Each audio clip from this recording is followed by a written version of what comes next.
is that you have reminded us how to love, how to unite despite our differences. And that spirit of unity is just what we need to build a better Dominica. Let us also examine ourselves. Let's be the best people that we can be for the sake of mankind and for the upliftment of our nature. Mr. Speaker, let us stamp out and put an end to child abuse and gun violence and gender-based violence, Mr. Speaker. Let's be the best people that we can be. Let's be a better Dominica, Mr. Speaker. Mr. Speaker, with these few words, with these God-given plans, Mr. Speaker, that we have here highlighted in this 2022-2023 estimates, Mr. I pray an anointing upon our nation's people. I pray an anointing upon this house, Mr. Speaker, upon both sides, Mr. Speaker. I pray for the success of our plans, Mr. Speaker. I pray that every single project in here, every strategic intervention in here, Mr. Speaker, is for the good, the advancement, and the upliftment of our good people of Dominica. Thank you.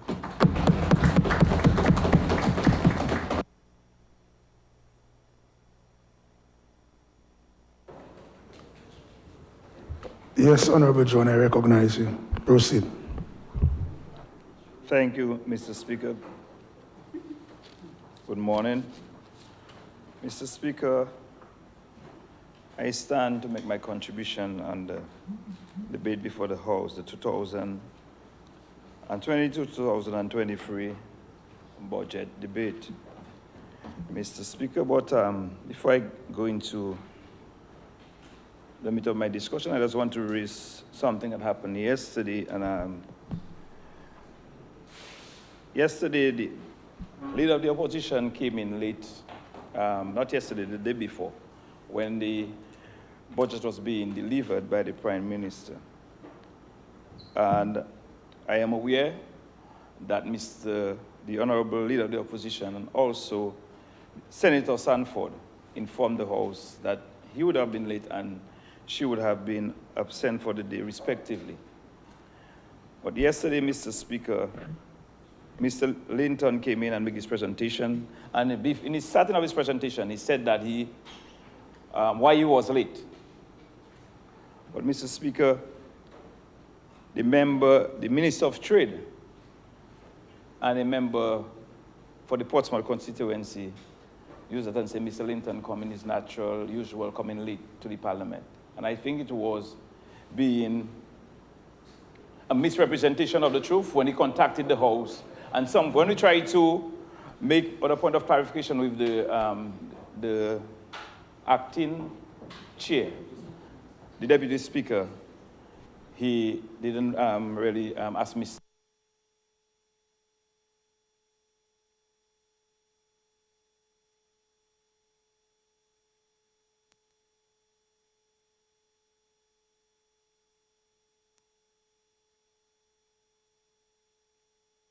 Mr. Speaker, earlier on, there are several members of this House. Yeah, but before you proceed. Yes. If you are saying that already, and the member, the Honorable Linton, said it already, yes, why are you bringing the person in the chair with a responsibility to say anything, if it's been said already? Mr. Linton didn't say that. The Honorable Minister of Trade spoke after Mr. Linton. Yes, but you cannot tell a member what to say and what not to say. But if Honorable Linton actually said what happened, yes, now you are saying that, just proceed, because it's clear. But you are actually talking about the chair, who is the speaker at the time. So I don't know why. Mr. Speaker, because it is settled practice that before the start of the House, during your announcements, you say who contacted you, who wrote and asked for time off, who was not there. Okay, that nice. Is the point, Mr. Speaker. So that's your point? Yes. Okay, so let me make a point on that matter. This Honorable House will not accept little WhatsApp messages, especially if it's not an emergency. If a member knows in advance, for example, let me take the opportunity now. 2 members, one wrote and said, I might be late. Another one said, I'm sick. I might be late. Another one said, I'm dealing with an emergency situation. I might be late, but I'm not sure. If a member is actually telling me I will be absent, and it is written formally, then I have a responsibility to tell the Honorable House this. So Honorable Oscar George wrote and said that he's not feeling 100%, so he might be absent. So I'm placing this on the record now. This was formal. But we have to deal with this house with respect. Especially if you know it is a matter. So now, I will say it clearly then, so we can understand, so the members of the house can understand, and the public. The Honorable Linton WhatsApp, the clerk, he did not even call me to indicate that he has a court matter, which he would have known in advance. So it means that he had the opportunity, one, through his lawyer, to inform the court that the highest court is meeting, which is the Parliament, and therefore ask his excuse of the lower court.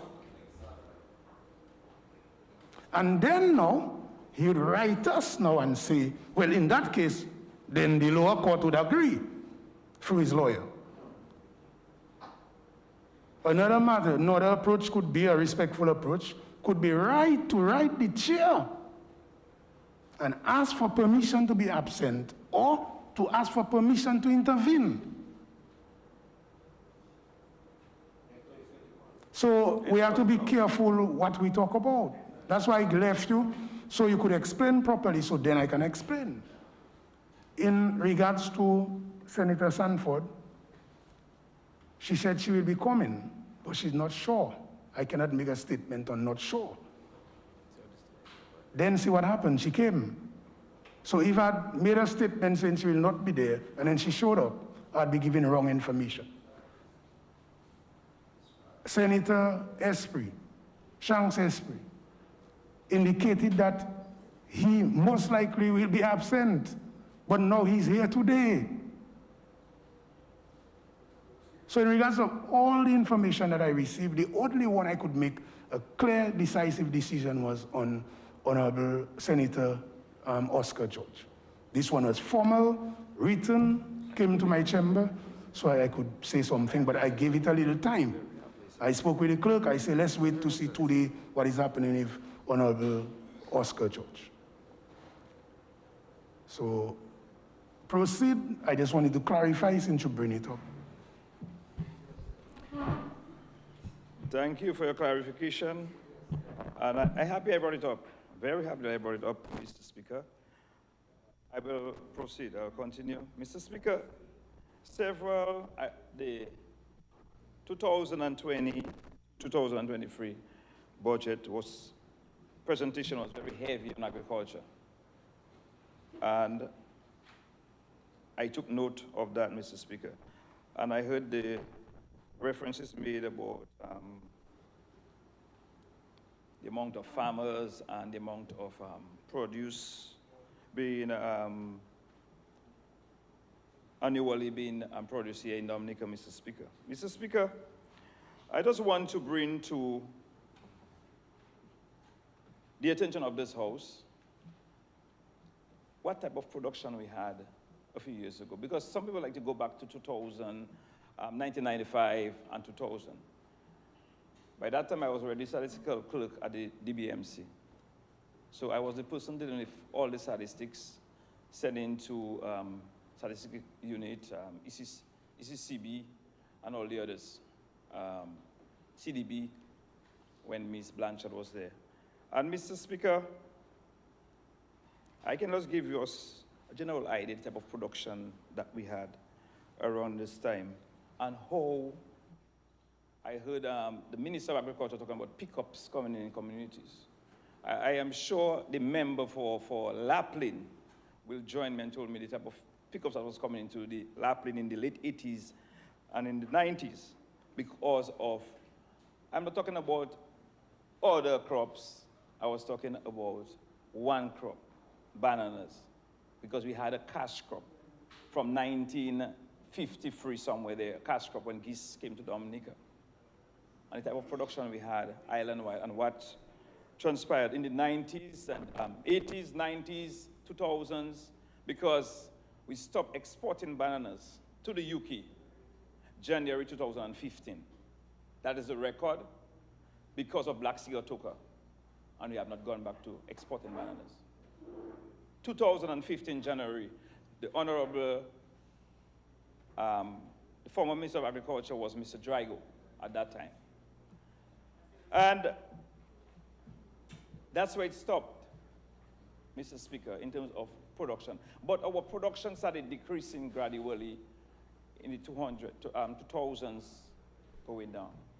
Because banana to us was a has-been industry, but banana as a monocrop, as our cash crop, was complementing everything else. Every other thing was being grown because of bananas. Yep.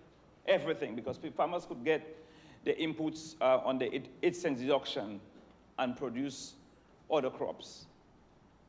Citrus, dashing, just think about it, bell peppers, they could produce because they had the other thing, passion fruits and whatnot. At times, farmers would, you'd have to call farmers and tell them, come pick up the checks at DBMC. That time, money was meeting money. But these farmers were selling other things, other crops, right? You have citrus, and at these times, they were selling. And I'm hearing about purchasing or harvesting 1 million pounds of produce in a year. We were doing that, yes, you said that yesterday. 1 million, over 1 million pounds. The minister said. Right. We were harvesting on average